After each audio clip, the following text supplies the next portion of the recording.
Bueno, vamos a arrancar. Los que estén presentes, por favor, pónganlo en el chat. Hoy ya veo que algunos lo pusieron. Hoy no voy a pasar lista, digamos, de ir uno por uno. Después los paso por el guaraní. Y hoy vamos a tener una clase relativamente corta y también introductoria. Disculpen que tarde, estoy aceptando a los que faltaban.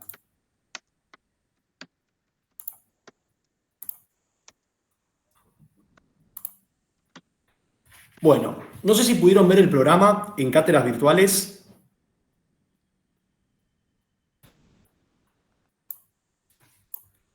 ¿Estuvieron ahí chusmeando algo?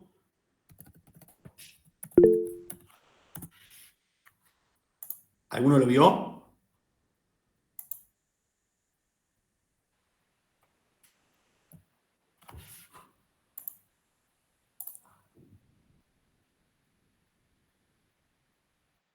Bueno, en Cátedras Virtuales, ahí estoy viendo que me están respondiendo en el chat. En Cátedras Virtuales yo puse en anuncio el link, que también les mandé un mail por el SIU, y después el link de la videollamada. Y después también subí el libro de Xiulu, que el libro de Xiulu se usa mucho en la facultad porque sigue el programa, y subí el programa a la materia. Después hay más información que vamos a ir viendo a medida que avance la cursada. El libro es mucho más largo que el programa, o sea, no vamos a dar lo mismo que en la facultad, primero porque no hay tantas clases y segundo porque va a ser un contenido más acotado. Vamos a tratar de abarcar todo, pero de una manera más sencilla. Hoy vamos a dar parte de la unidad 1.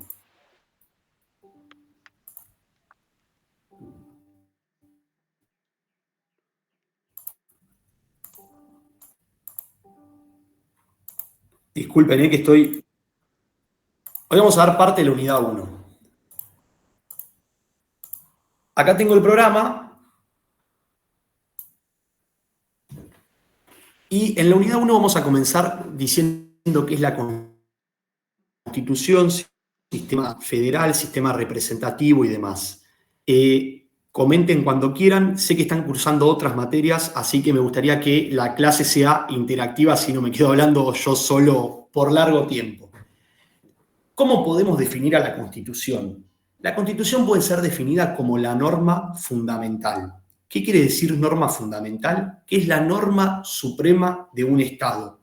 Es la que da origen a todo el ordenamiento jurídico y a su vez es el acto fundacional del Estado. ¿Qué quiere decir esto? Que cuando se dicta la primera Constitución se crea el Estado.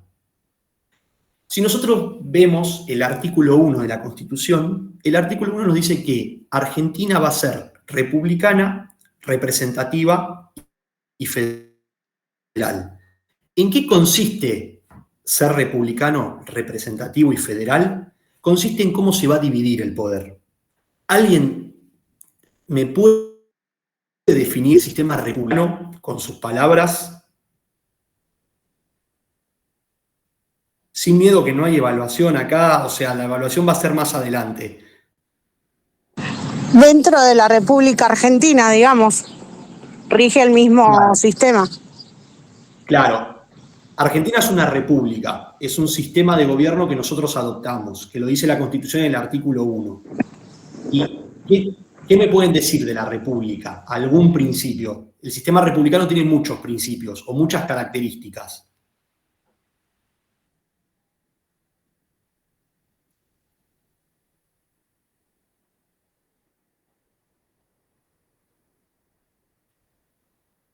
Bueno, como les dije, el artículo 1 va a decir que Argentina es republicana, representativa y federal.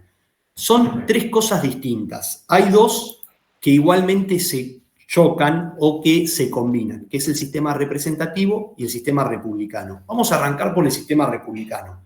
Las tres cosas van a dividir el poder. El sistema republicano es un sistema que tiene diversos principios. El primer principio del sistema republicano es la división de poderes.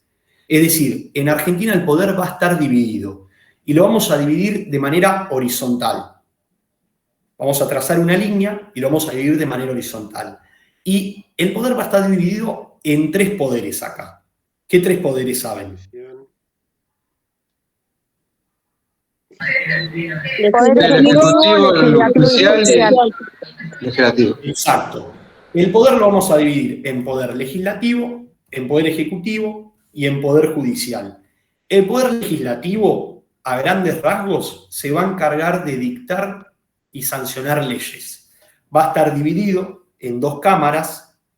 El poder legislativo, el órgano es el Congreso de la Nación y va a ser bicameral. ¿Qué quiere decir bicameral? Va a estar dividido en 2 cámaras. Por un lado va a estar la Cámara de Diputados y por el otro lado la Cámara de Senadores.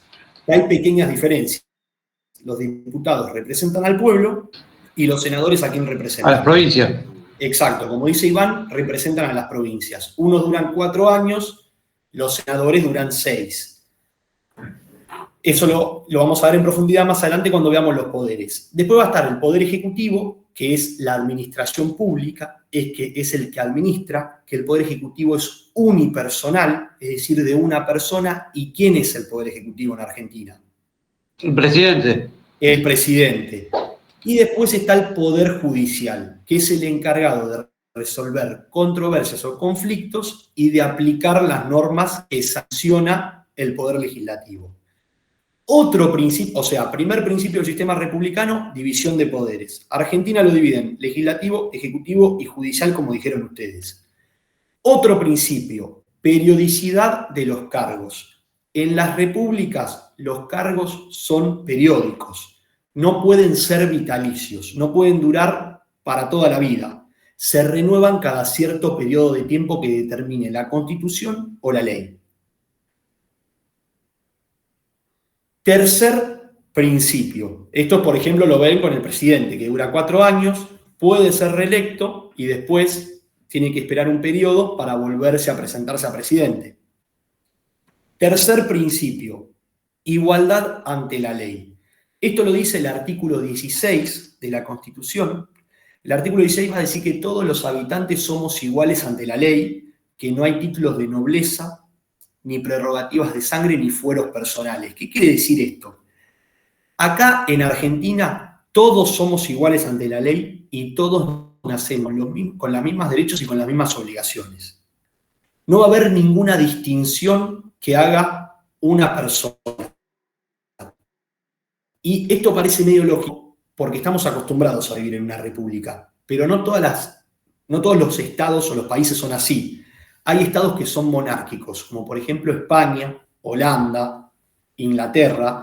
¿Y qué son los títulos? Son distinciones que otorga el monarca que hace que diferencie a un ciudadano de otros, del resto, otorgándole esta distinción, estos privilegios. Es, por ejemplo, que el rey de Inglaterra te dé el título de noble, de conde, vizconde. Eso acá en Argentina no existe. Después, no va a haber fueros personales. ¿Qué quiere decir esto? Tampoco existe en Argentina. Acá todos vamos a ser juzgados por la justicia, la misma justicia para todos. Hay una sola justicia que va a juzgar a todos los ciudadanos independientemente del cargo que ocupen en el Estado o si no ocupan cargos en el Estado y la profesión que ejercen.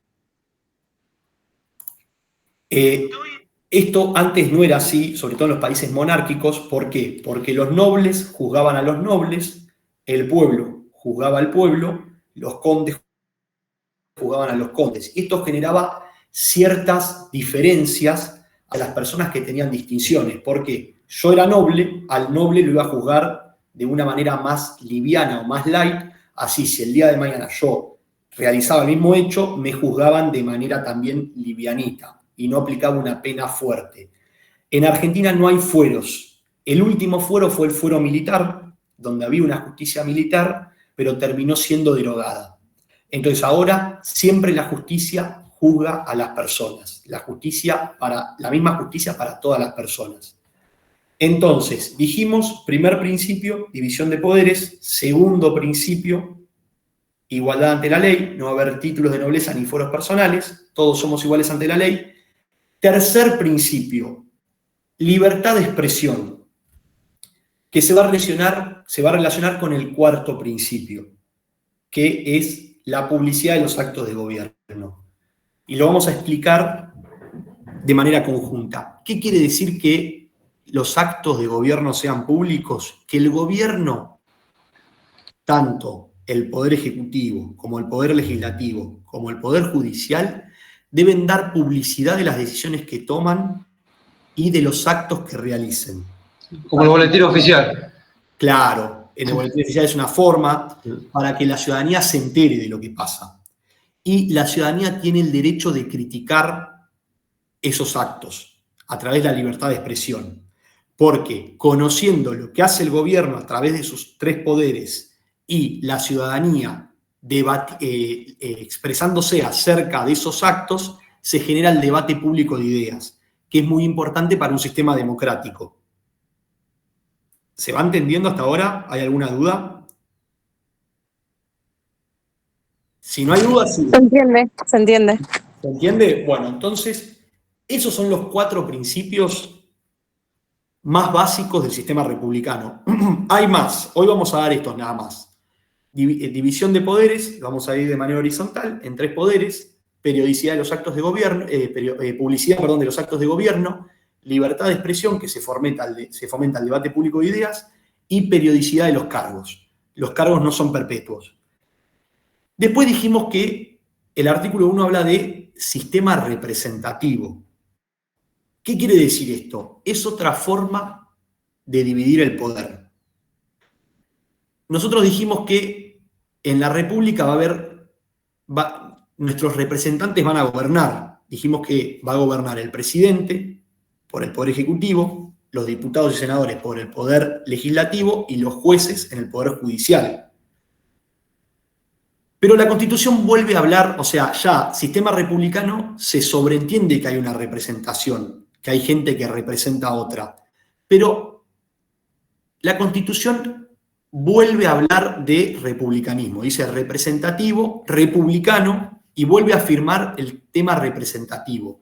Porque acá está reafirmando que hay una división de poder entre la ciudadanía, nosotros, que somos el soberano. En una democracia la soberanía reside en el pueblo, y los representantes, que son los que ejercen el poder. El poder lo tiene el pueblo, pero el ejercicio del poder lo tienen los representantes. Y esto se tiene que leer con el artículo 22 de la Constitución, que va a decir que el pueblo no gobierna ni delibera, sino por medio de los representantes. Es decir, nosotros estamos enojados, por ejemplo, con Milei o con Kicillof. No podemos empezar, nosotros nos reunimos y hacemos leyes, porque no es tarea nuestra. Esto es un delito. Esto lo hacen los representantes nuestros. Iván, ¿tenías alguna duda? No. Y esto lo reafirma la Constitución. Hay una división de poder entre el pueblo y el que ejerce el poder, que son los representantes. Y por último, la Constitución habla de sistema federal, que va a dividir el poder de manera vertical, o sea, hacemos una línea recta, de abajo para arriba. Nosotros dijimos que el sistema republicano divide al poder horizontalmente. El sistema federal lo va a dividir verticalmente. ¿Por qué? Porque en Argentina va a haber 3 estados. Va a estar el estado federal o nacional, que por el sistema republicano va a estar dividido en 3 el poder ejecutivo, presidente, poder legislativo, Congreso de la Nación, poder judicial, Corte Suprema. Abajo del estado federal o nacional va a haber otro estado. ¿Cuál es el otro estado? La provincia. Las provincias, que también van a tener que ser republicanas. Y va a estar el poder ejecutivo. ¿Y quién es el poder ejecutivo en la provincia? Gobernador. El gobernador. Legislativo, ¿cómo se llama? El juez. No, No, no es Congreso. Parece los congresos. La Cámara de Diputados. La Cámara de Senadores y la Cámara de Diputados. Claro, está la Cámara de Diputados. El presidente de la Cámara. De senadores provincial. Pero ¿cómo se llama el cuerpo? En Nación se llama Congreso de la Nación. Ah, me preguntaste. ¿Alguien es de La Plata? Yo soy de La Plata. ¿Alguien es de La Plata acá? El Congreso de la provincia. No sé. ¿No es la ¿Hay algún, gobernación? hay algún alumno de La Plata? ¿De la ciudad? La legislatura, como dice Legislatura. Jonathan. La legislatura. Y después vamos a tener a la justicia provincial, que el Tribunal Superior no va a ser la Corte Suprema, sino que se llama Suprema Corte, a la inversa, Suprema Corte de Justicia. Y después vamos a tener abajo del Estado provincial otro Estado. ¿Qué otro Estado hay? Los municipios. Los municipios. ¿Poder Ejecutivo quién es? El presidente. No, presidente de la ciudad. Vos decís de la ciudad. De la ciudad, del municipio. El intendente. Intendente. El poder legislativo del municipio es el Consejo Deliberante. Consejo Deliberante. Y justicia al municipio en provincia de Buenos Aires no tiene una justicia. Tiene ordenanzas municipales.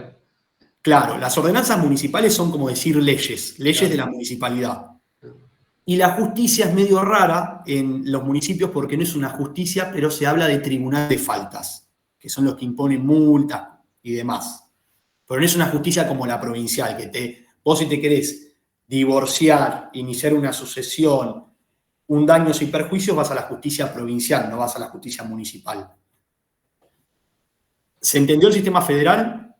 Igual esto es una aproximación, porque después vamos a tener una unidad que es todo sistema federal.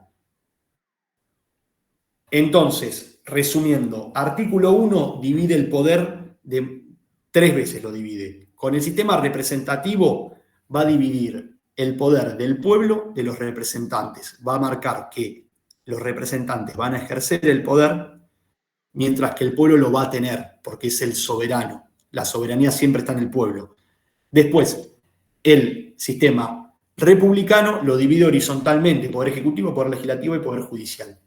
Y el sistema federal divide el poder de manera vertical, en base al territorio, porque va a establecer 3 estados de manera territorial. Va a establecer un estado grande, que es el Estado Nacional, pequeños estados chicos que van a componer al Estado Nacional, que son las provincias, y pequeños estados que componen a las provincias, que son las municipalidades. Después, acuérdame que agarro el programa. La Constitución, como les dije, era la ley fundamental de un Estado, la ley suprema. ¿Por qué? Porque es la ley superior. No hay ninguna ley por encima de la Constitución. Y todas las leyes tienen que ser acordes a la Constitución Nacional.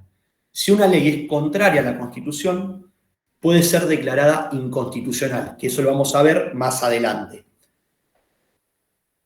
Pero el programa nos pide en esta unidad definir a la Constitución. Como definición podemos usar esa, es la ley suprema de un Estado que su dictado hace al origen del Estado, porque es el acto fundacional del mismo, y la Constitución se va a dividir en 2 partes. Eso es lo que nos dice el programa. La parte dogmática y la parte orgánica. ¿En qué consisten estas 2 partes?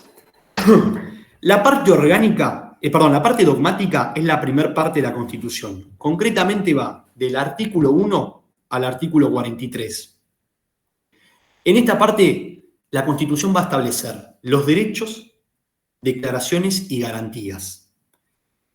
La Constitución va a hacer declaraciones, que son manifestaciones solemnes que hace la Constitución, reafirma ciertas cosas. Una declaración es, por ejemplo, el artículo 1, que la Constitución reafirma que Argentina va a ser republicana, representativa y federal, va a tener derechos, o sea, va a legislar derechos para los ciudadanos, para los habitantes, como por ejemplo los que surgen del artículo 14, el derecho a trabajar, a aprender y a enseñar, a ejercer la industria lícita, a asociarse, y va a establecer garantías, como por ejemplo las del artículo 43, que seguramente las conozcan, habeas data, amparo y habeas corpus. ¿En qué consisten las garantías?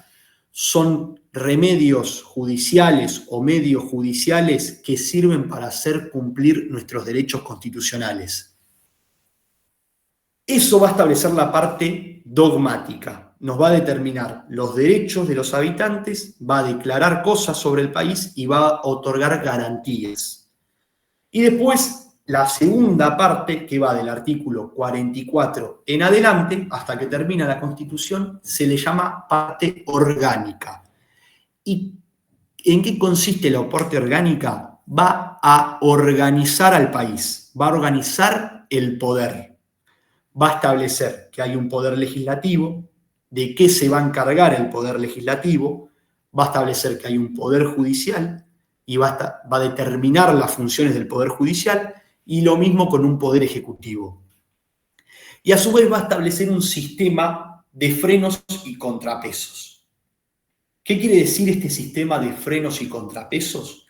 Que los tres poderes van a estar separados, se van a encargar de cosas distintas, pero en ciertas ocasiones los poderes se van a chocar y se van a controlar mutuamente. ¿Esto para qué sirve? Para que ningún poder domine a otro, para que el poder legislativo no domine al ejecutivo, para que el ejecutivo no domine al judicial y para que cada poder siga manteniendo sus funciones independientemente de quién gobierne. Por eso frenos y contrapesos se van a ir controlando mutuamente y se van a ir frenando y haciendo un contrapeso. Cuando ven que un poder está teniendo mucho, esto debería ser así, a veces no pasa, pero cuando hay un poder que está teniendo muchas facultades que no le corresponden, los demás poderes lo van a bajar. ¿Se entendió este sistema de frenos y contrapesos? Un ejemplo es, por ejemplo, el poder ejecutivo puede declarar la inconstitucionalidad de una norma, el Poder Judicial, perdón, puede declarar la inconstitucionalidad de una norma que dicta el Poder Legislativo. Otro ejemplo es, el Poder Legislativo sanciona una ley y el Poder Ejecutivo, el presidente, ¿qué puede hacer? Puede vetarla. Eso lo vimos el año pasado con, por ejemplo, el tema del presupuesto universitario. Existe el veto. El veto es que por más que se haya sancionado la norma, el presidente va a decir que no se aplica y tiene que volver al Congreso el proyecto.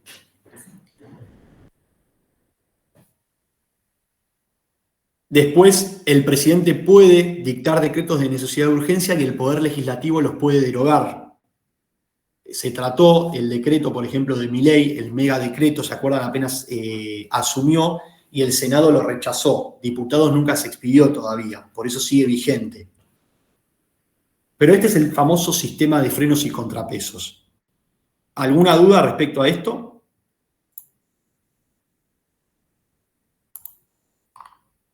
¿Ninguna duda? Entonces, No, se entiende. Entonces seguimos.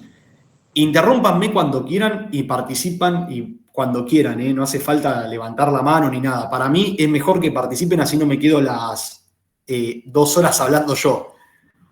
Y también hace más entretenida la clase, porque si no es un plomo escuchar a un tipo que habla 2 horas.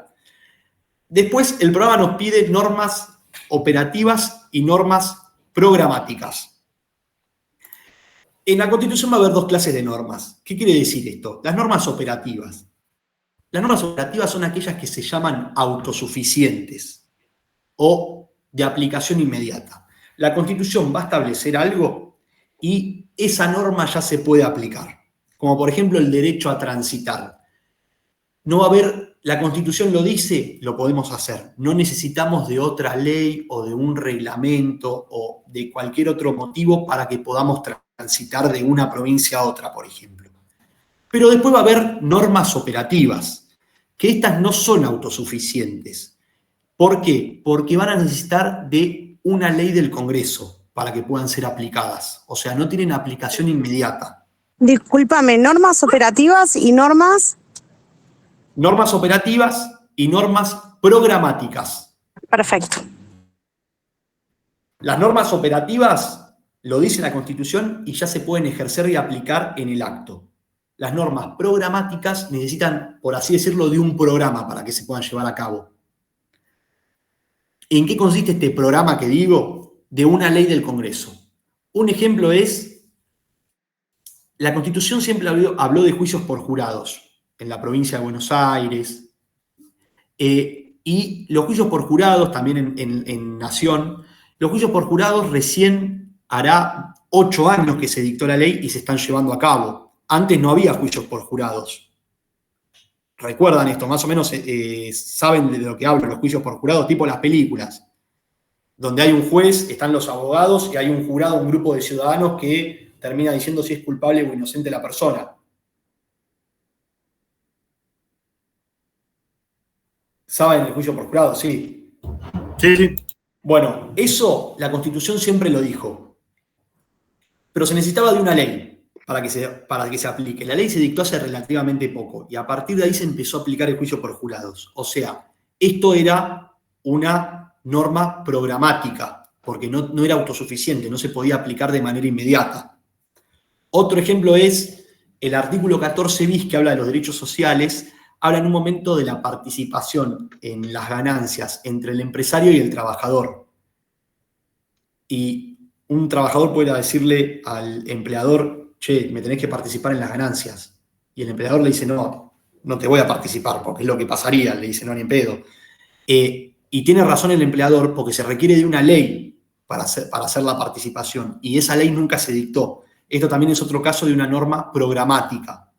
¿Se entiende el ejemplo? ¿Alguna duda? Sí, se entiende.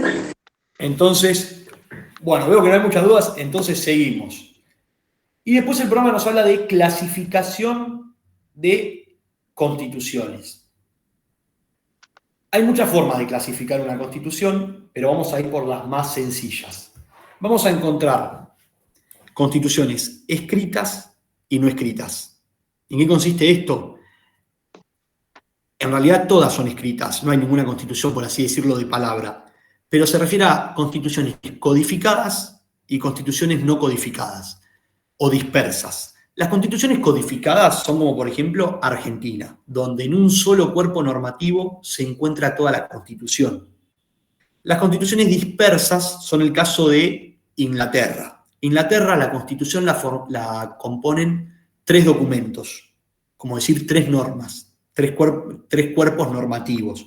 Por eso se habla de dispersa. Es como si, a modo de ejemplo lo digo, si en Argentina la Constitución sería el Código Civil, el Código Penal y la Ley de Contrato de Trabajo.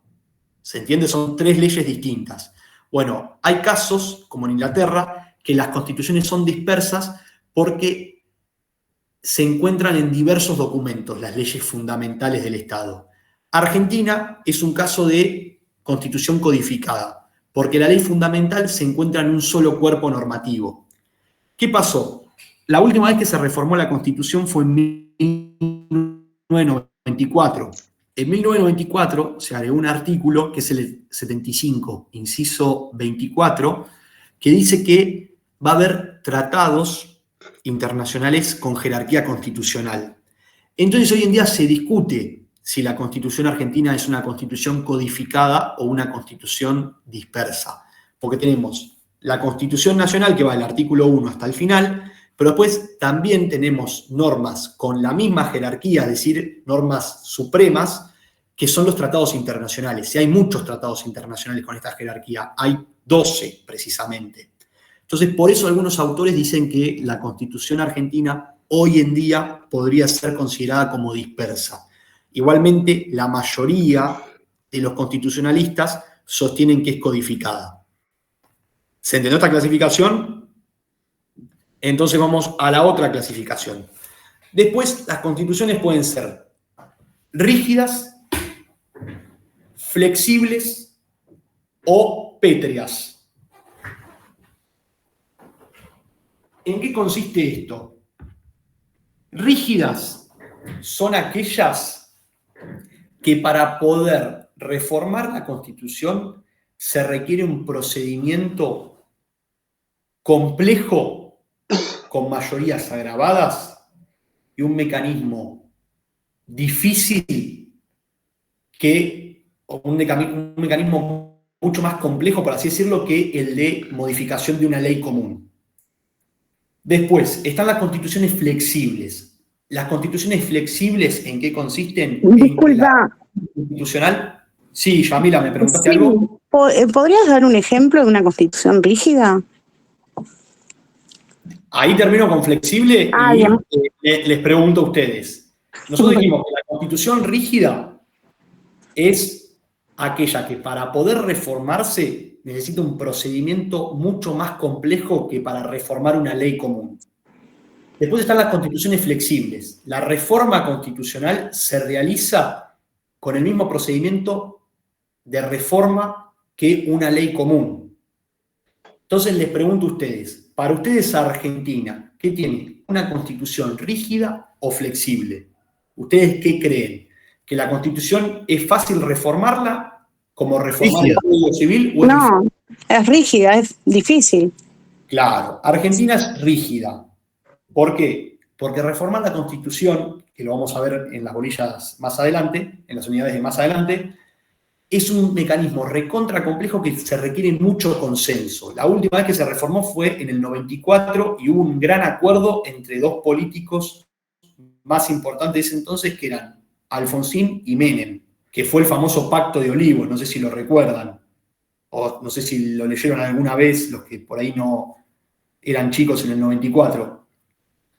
Entonces es muy difícil reformar la Constitución argentina y se requiere de un gran consenso. En cambio, reformar una ley común, reformar el Código Penal, reformar el Código Civil, se puede reformar a través del Congreso nada más. Argentina es rígida.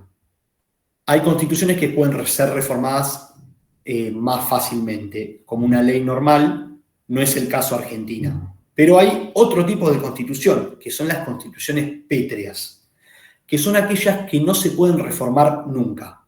Se dicta la Constitución y la Constitución no puede ser reformada. Entonces, si nosotros queremos reformar esa Constitución que prohíbe la reforma, tenemos que dictar una nueva Constitución directamente. Esto de Constitución pétrea no existe en el mundo. O sea, es una clasificación académica, por así decirlo, una clasificación para estudiar. Lo que sí existen son cláusulas pétreas, son artículos pétreos que no pueden ser modificados. Por ejemplo, ¿alguno sabe en qué año se dictó la Constitución argentina? Esto no es una evaluación, tienen cualquier número. Acá Gastón Garritano dice 1853, Jonathan Vargas también. Bueno, la Constitución de 1853 fue la que hizo Alberdi. Había un artículo, porque Argentina en ese momento estaba la guerra entre los unitarios y los federales, y no había estabilidad política. Se habían dictado muchas constituciones anteriormente, entonces, y todas habían fracasado. Alberdi crea la Constitución de 1853, la aceptan todas las provincias, salvo Buenos Aires, pero esta Constitución tenía que tener estabilidad, tenía que perdurar un tiempo y no se tenía que reformar porque si no iba a volver a fracasar como las demás constituciones, como la de 1820 y demás. Entonces agregaron una cláusula. La cláusula decía que esta Constitución no podía ser reformada por 10 años. Es decir, eso es una cláusula pétrea. Prohibía la reforma constitucional por 10 años. ¿Qué pasa con la Constitución de 1853?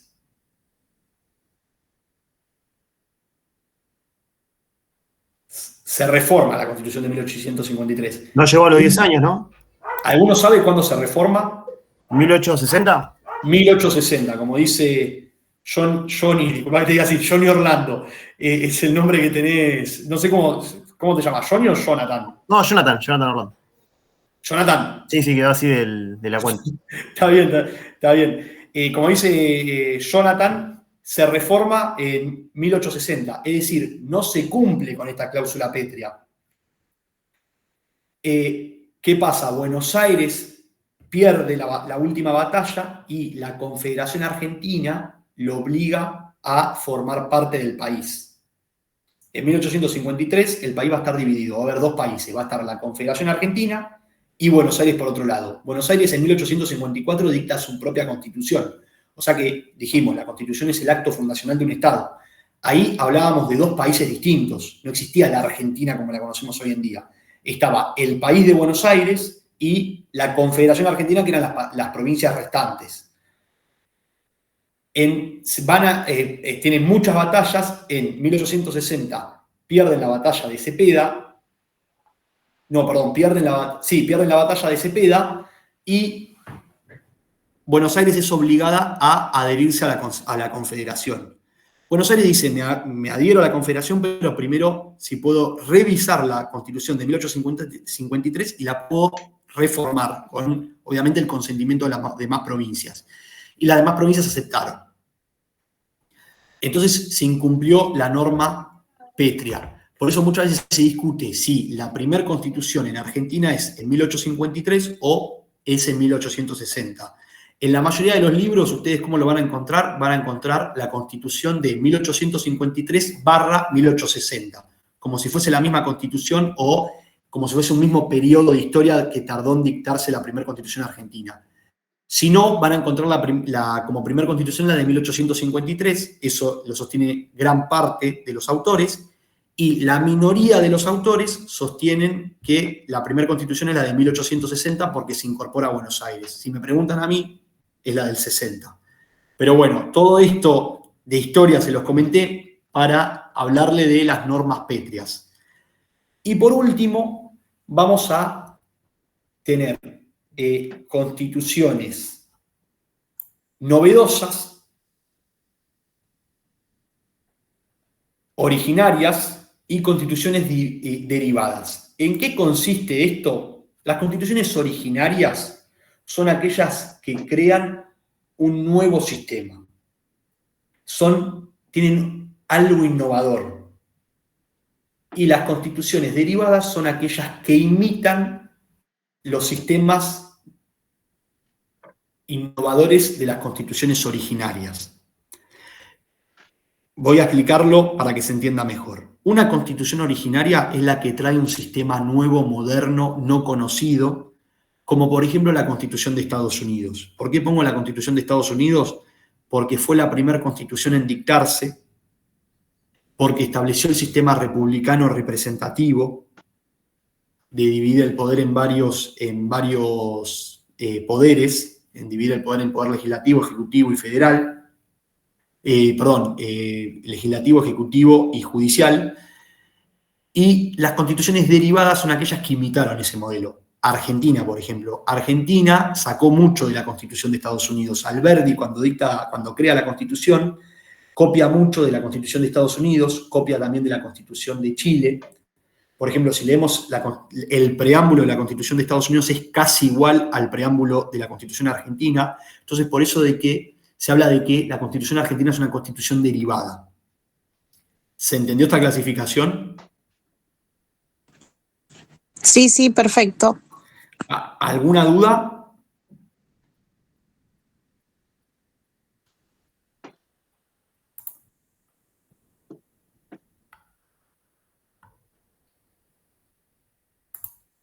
¿Ninguna duda? Bueno, hagamos una cosa. Yo les prometí que teníamos una clase cortita hoy, que era una clase de introducción, introductoria. Hacemos 10 minutitos de recreo, que yo caliento un poco el agua para el mate, charlamos un ratito más, 10, 15 minutos más, y nos desconectamos. ¿Les parece? ¿O quieren seguir? Belén levantó la mano. Belén, sí, decime. Está levantando la mano dando ok, que no me di cuenta. Bueno, volvemos a las 7. Perfecto. Bueno, perfecto. Listo, perfecto. ¿Visto algo? Nah.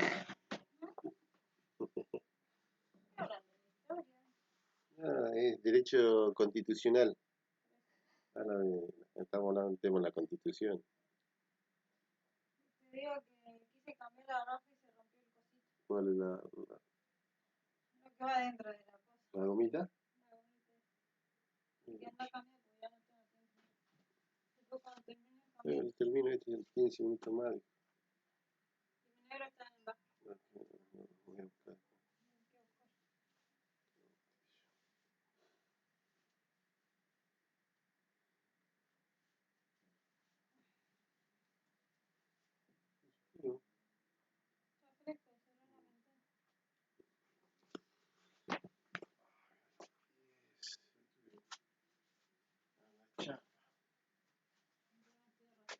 ¿Eh?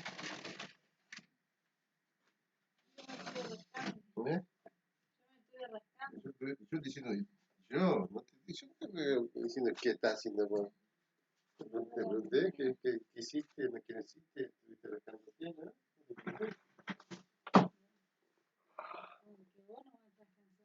Tengo que seguir trabajando. Vos vas a trabajar tu trabajo.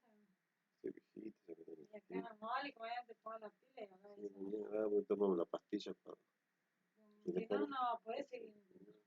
Ella terminó su trabajo. Ya te está ganando, qué vergüenza. me parece que puede llegar tranqui acá a la pieza Y del. sí, si acá tampoco tenés la luz. Sí, ya tiene tiro que llama. Sí, pero no tenés. No puede hacer una cosa y hay que hacerla. Voy a terminar ahí abajo. Se saca los cableríos esos.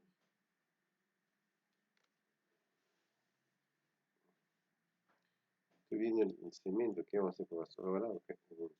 Bueno, igual si dura como 3-4 meses. Ya casi cuánto compraste. Y en febrero, fin de febrero. Igual estaba leyendo hasta un año dura si lo tapamos con plástico negro, que sea hermético, que no esté en el suelo. No es que mientras que no se abra la bolsa dure. ¿Y cómo van a tener corralones cantidad de cosas? ¿Para qué tiene para este tener? Si es tan alto, está en un lugar seco, no tiene humedad. Tenemos que buscar un plástico negro para que sea hermético. Una vez que mi papá termine que se vaya, encintarla bien para que no le entre cosas. Igual dice que hay que rotarla a las bolsas. Mira el lugar. Me informé todo. Sí, igual lo cambiamos el otro. Lo rotamos cuando sacamos de allá acá. Claro. Pero por eso te digo. Mitad de mes del mes que viene y hay que rotarlo de nuevo. De nuevo allá. Ahora lo necesita de este lado. Por eso que tenés que terminar toda la instalación.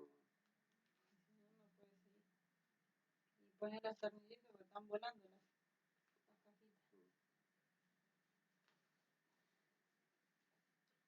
Patrona. Sí, ¿verdad? Hace 10 años que está con la instalación. No puede terminar. Mi papá no se va a terminar. Que no hiciste un montón de años. Qué vergüenza. Vergüenza. El que sabe, sabe. Bueno, aprender, papá. Ahí no se está bien. Ahí no se está bien. Y como está la situación, no va a tener que aprender a hacer todo. Es así. Así que, todo. Y si no, paga. Si no tenés plata, tenés que hacer. ¿Cómo llegamos? Antes, vos con tu trabajo pagabas las cosas que te hagan. No, así ahora tenés que laburar tu trabajo, hacer Uber, hacer cosas en tu casa, ¿no? Veces más tenés que trabajar. Somos pobres. Somos clase media baja. Ni siquiera media baja. No llegamos a ser media. Somos media baja. Fer, ¿qué haces, mijo? ¿Ya tomaste el té? ¿No tomaste el té? ¿Eh? Ah, bueno. Esa campera,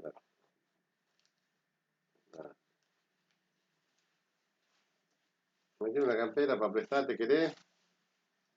Me gusta tu estilo.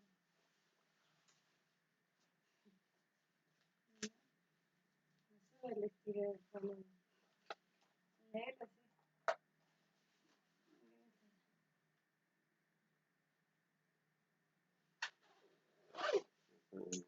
Dijiste esa camperita, ¿no?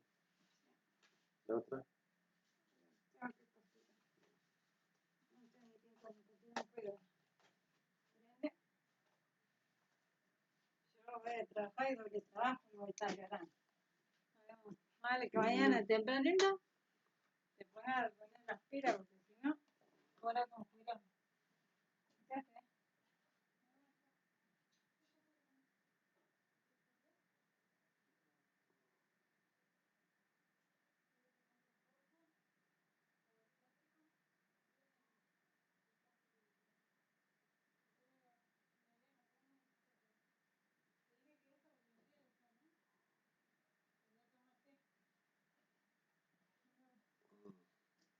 de ropa limpia, Y las dos cosas.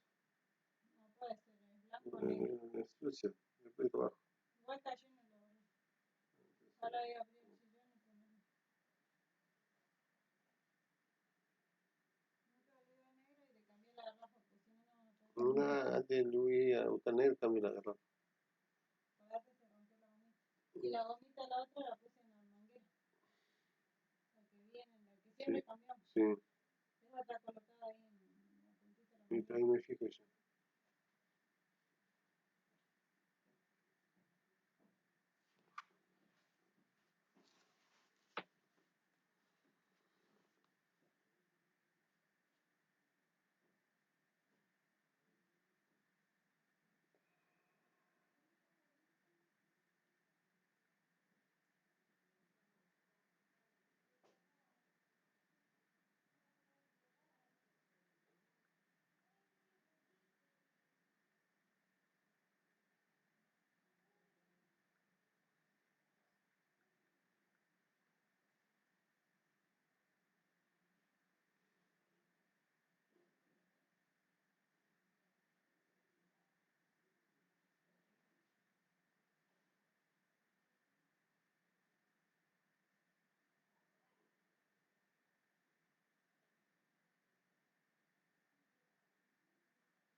Le digo, revisarle los frenos.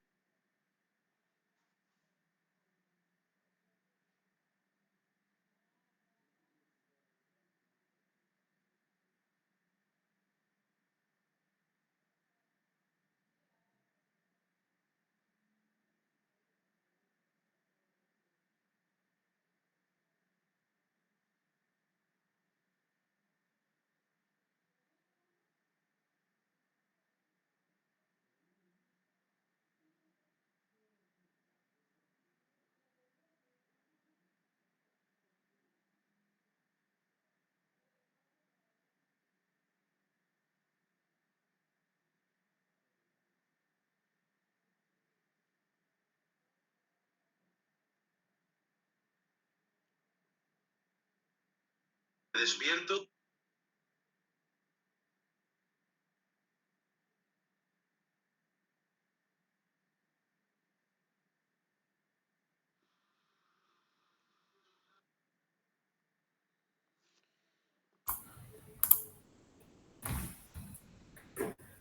Bueno, vamos a seguir un ratito más y cortamos. Les recuerdo que el jueves que viene no tenemos clase. Acuérdense porque el jueves que viene es Semana Santa, feriado nacional. Así que nos volvemos a ver recién, si no me equivoco, el jueves 24.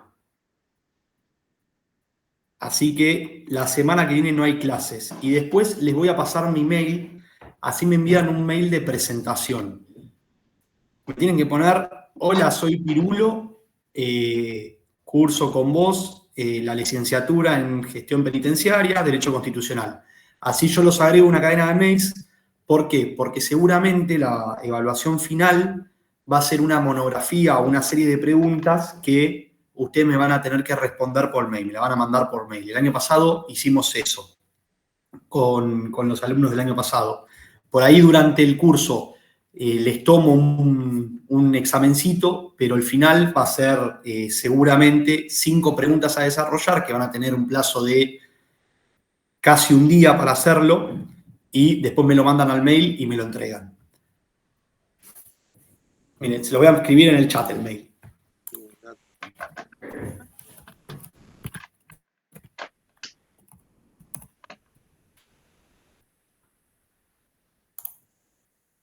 berrymiguel@outlook.com. Mándenme un mail de presentación, así los agrego a la listita de mails. Y bueno, cualquier duda que tengan, obviamente me preguntan por ahí, no hay ningún inconveniente. Bueno, el programa después chusmeen lo de cátedras virtuales, agréguense también a cátedras, que ahí está toda la información, y así tienen el programa. El programa después habla del Estado, el concepto, los elementos del Estado. De todo eso vamos a hablar la clase que viene, que va a ser el jueves 24 recién. Acuérdense, la semana que viene no nos conectamos. Pero vamos a tratar el último punto de la unidad, que es democracia semidirecta. ¿En qué consiste la democracia semidirecta? Doctrinariamente, académicamente, por así decirlo, se habla de 3 tipos de democracia. Se habla de la democracia directa, que era la democracia de la Grecia clásica, que era donde todo el pueblo en Atenas se juntaba en una plaza. Cuando me refiero a todo el pueblo, me refiero solamente a los hombres libres, porque en ese momento las mujeres no participaban en política y también había esclavos. Estamos hablando de hace muchísimos años atrás. La gente se juntaba en una plaza en Atenas y debatía qué llevar a cabo en cuanto a la política de la polis. En la plaza cada uno hablaba, cada uno... ¿Nos regimos por el libro de Ciulu? Sí, Gastón, ustedes pueden leer de cualquier libro que quieran. Yo en cátedras virtuales les subí el libro de Ciulu, porque es un libro de fácil lectura y el programa lo hice en base a ese libro. Así que ahí van a encontrar todo. No es necesario que se lean todo el libro porque el libro es larguísimo, pero los puntos del programa están en el libro de Ciulu. Pero bueno, volviendo al tema, la democracia directa era todo el pueblo se juntaba en la plaza principal de Atenas, debatía lo que cada uno consideraba, cómo llevar a cabo la política de la ciudad y después votaban. Eso hoy en día es imposible de hacerlo. No nos podemos juntar, por ejemplo, los 40 millones de argentinos en una plaza de Argentina y que cada uno diga su punto de vista y después votemos. Entonces se habla de democracia indirecta, que tiene que ver un poco con la representación. ¿En qué consiste? En que los ciudadanos votan a representantes y los representantes llevan a cabo la política y las decisiones. Pero también, como se notó que la democracia indirecta, si bien la soberanía, como en cualquier democracia, estaba en el pueblo, estaban las personas, tenía poca participación la ciudadanía. Entonces se idearon institutos de democracia semidirecta. Y vamos a hablar de 3. Vamos a hablar de la revocatoria, de la iniciativa popular y de la consulta popular. Primero vamos a hablar de la revocatoria. La revocatoria consiste en que el pueblo vota por la afirmativa o por la negativa, es decir, el pueblo vota sí o no, para que se expida si un funcionario público sigue en el cargo. Es como si el Congreso el día de mañana nos hace ir a votar y nosotros votamos sí o no, si, supongamos, Caputo, el ministro de Economía, sigue en el ministerio. Es decir, revocatoria, ¿por qué? Porque el pueblo a través de su voto puede revocar el mandato de un funcionario público. Para ustedes, ¿este sistema está en la Constitución argentina? O sea, ¿está el sistema de revocatoria en Argentina? ¿La ciudadanía puede revocar el mandato, sea elegido por un funcionario o por la propia ciudadanía, como por ejemplo un presidente? No, No, no. muy bien. Como dice Iván, como dice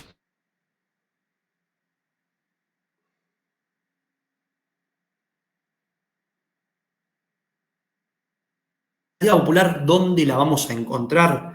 La vamos a encontrar en el artículo 39 de la Constitución. ¿En qué consiste? Consiste en que un grupo de ciudadanos pueden presentar un proyecto de ley ante la Cámara de Diputados siempre y cuando ese proyecto que inicia en el pueblo, porque lo inicia un grupo de ciudadanos, no trate sobre presupuesto, materia penal, reforma constitucional, tratados internacionales y tributaria. ¿Por qué creen que se presenta en la Cámara de Diputados?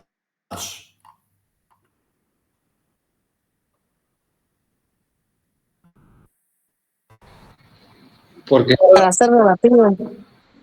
¿Cómo? porque son quienes nos representan. Claro, porque los diputados son los que representan al pueblo. Acuérdense que los senadores representan a las provincias. Y esto se trata de iniciativa popular, iniciativa del pueblo. ¿Qué se requiere? Se requiere por lo menos un 3% del padrón. Esto lo dice bien igual la ley de iniciativa popular. ¿Y por qué consideran ustedes que hay materias prohibidas? Dijimos que las materias prohibidas eran reforma constitucional, tratados internacionales, materia penal, presupuesto y tributario. ¿Por qué, por ejemplo, está prohibido el tema tributario?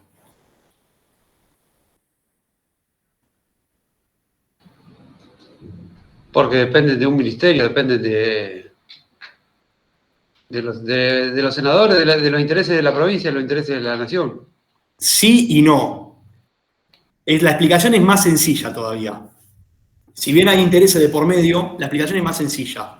¿A vos, Iván, te gusta pagar impuestos? No. Mientras que estén bien utilizados, sí, no me molesta, pero Bueno, me molesta. En este país me molesta. a la mayoría de la gente no le gusta pagar A impuestos. mí tampoco. Coincido con vos igual, ¿eh? Si te dan algo a cambio está bueno, pero a la mayoría de la gente no le gusta. ¿Qué pasa? Nos ponemos todos de acuerdo, iniciamos un proyecto de ley donde eliminamos todos los impuestos.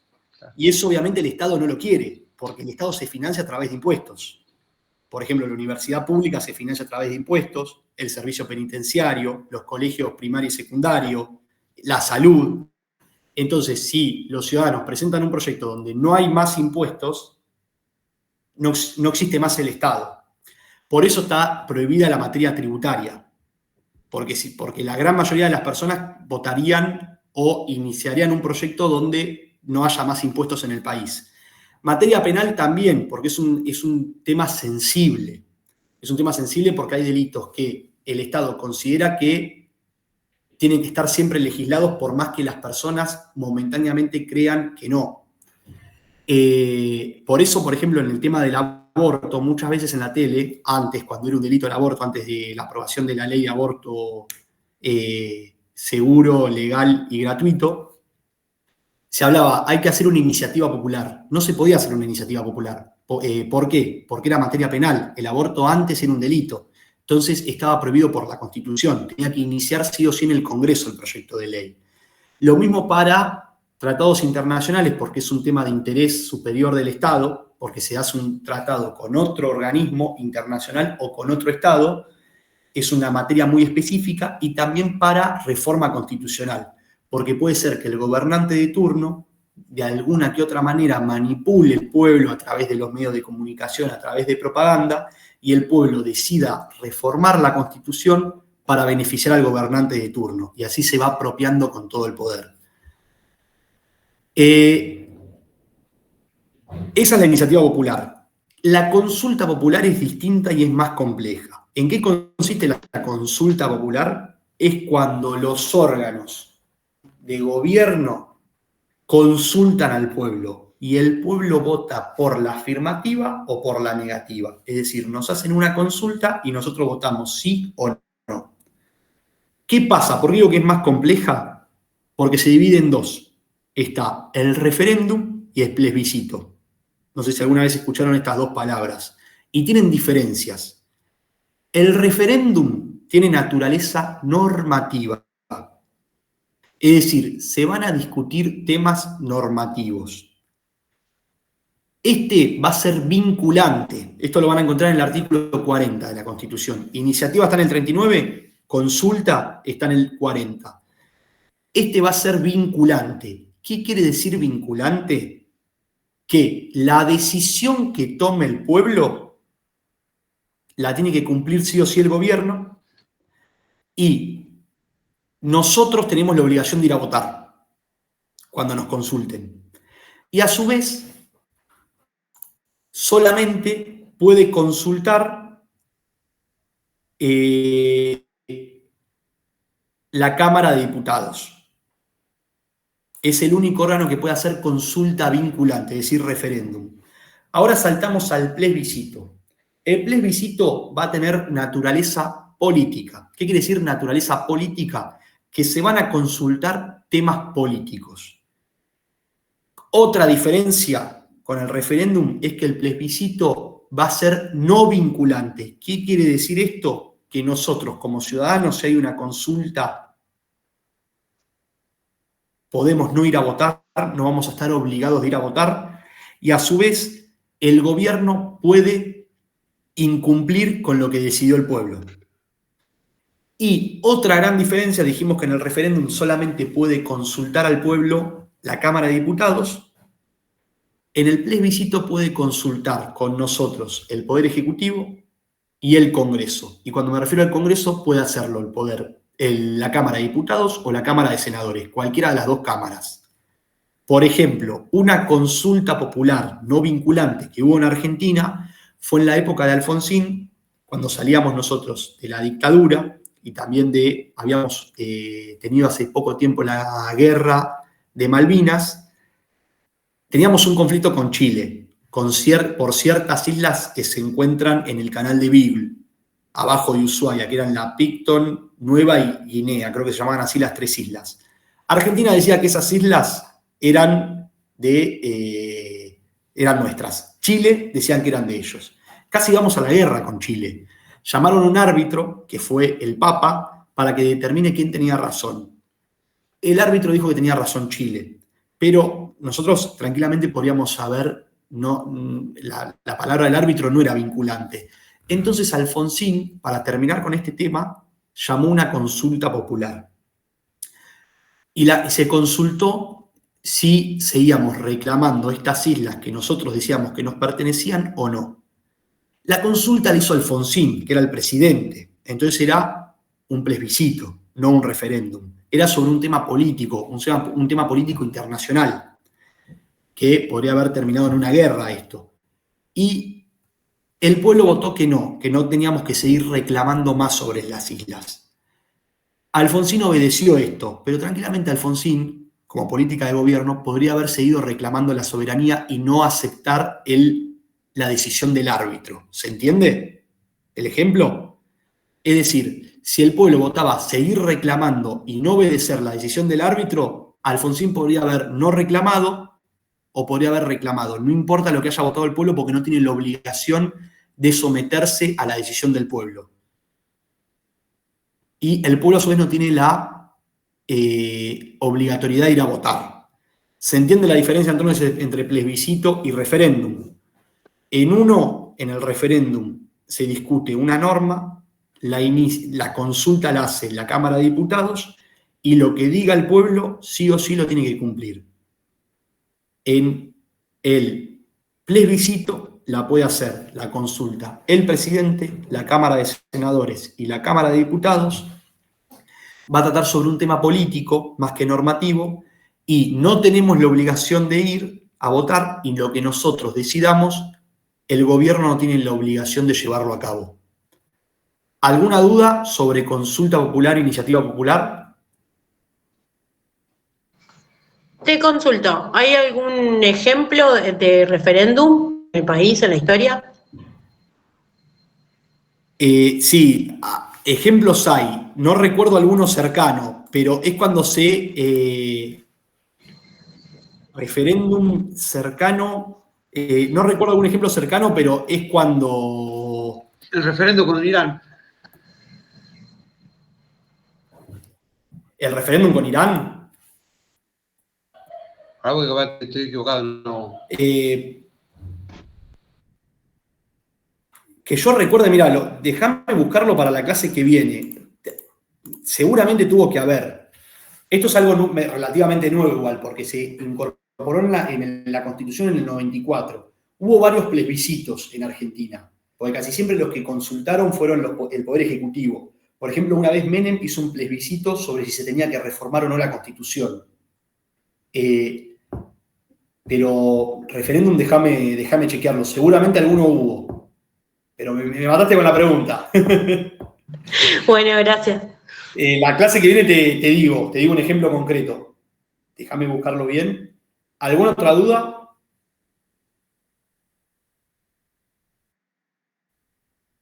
¿Ninguna? Bueno, si no hay dudas, terminamos la clase. Acuérdense de mandarme un mail de presentación, así los agrego a una cadena de mails a berrymiguel@outlook.com. El libro de Ciulu lo tienen en las cátedras virtuales. El programa de la materia también lo tienen en cátedras virtuales. Y cualquier consulta que les surja, obviamente me avisan. El jueves que viene no nos vemos recién el 24. Bueno, si no hay dudas, buena Semana Santa para todos. Hasta luego. Chao, hasta luego, gracias. Chao. Hasta luego, profe. Hasta luego. Chao, profe. Hasta luego.